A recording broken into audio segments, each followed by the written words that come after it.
जिथे बघावं तिथे वाटोळं, सर्वनाश, विध्वंस. महाराष्ट्र असो, पंजाब असो किंवा उत्तराखंड असो, यावर्षी देशभरात सर्वत्रच एकदम टोकाची पूरस्थिती दिसते.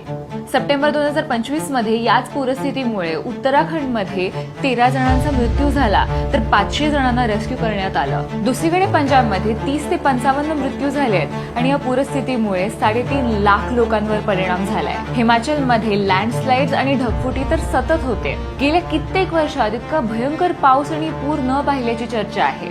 अगदी जवळच आपल्या बीडमध्ये पावसाने हाहाकार माजवला. अनेक गावं पाण्याखाली गेली. आणि हे नेमकं का होतंय?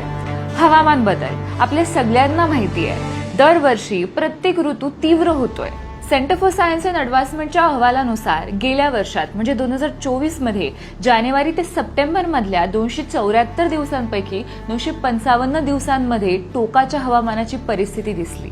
मग ते हीट वेव्हज असोत, शीतलहरी असोत, चक्रीवादळ असो किंवा पूर, हे सगळं खूप कॉमन होत आहे. इंडियन इन्स्टिट्यूट ऑफ ट्रॉपिकल मेट्रोलॉजीतील शास्त्रज्ञांच्या अभ्यासानुसार गेल्या 75 वर्षांमध्ये अतिवृष्टीच्या घटना तिपटीने वाढल्या आहेत. पुरामुळे भारतात दरवर्षी $3 अब्ज नुकसान होत आहे. अरबी समुद्राचं तापमान वाढलंय, हवेतील बाष्प 36% वाढलंय, चक्रीवादळं दुप्पट झाली आहेत आणि त्याचमुळे कमी वेळात भरपूर पाऊस पडतोय. मानवी हस्तक्षेप, प्रदूषण आणि कार्बन उत्सर्जनामुळे हवामान बदलत आहे आणि आता धोक्याचे इशारे दिले जात आहेत की यावर्षी येणारा हिवाळा सर्वात वाईट असणार आहे. यावर्षी गेल्या शतकातली सर्वाधिक थंडी उत्तर भारतात पडणार आहे. कशी करणार आहे आपण या सगळ्यासाठी तयारी? कोणाला सांगणार? इथे भाषेपासून खड्ड्यांपर्यंत राजकारण होत आहे. पण या विषयांवर, हवामान बदलावर कुठलेच लोकप्रतिनिधी बोलताना दिसत नाही. सरकारी पैशातून लोकांना मदत केली जाते, पण यावर उपाय काय आहे?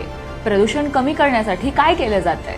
पूरग्रस्त ठिकाणं ओळखून तिथे खबरदारीचे उपाय, नदी क्षेत्रातली बांधकामं वाढली आहेत त्यावर उपाय, पर्यावरणाची जागरूकता, हे सारं कोण करणार? आणि नाहीच केलं तर निसर्ग काही श्रीमंत गरीब जात धर्म बघत नाही.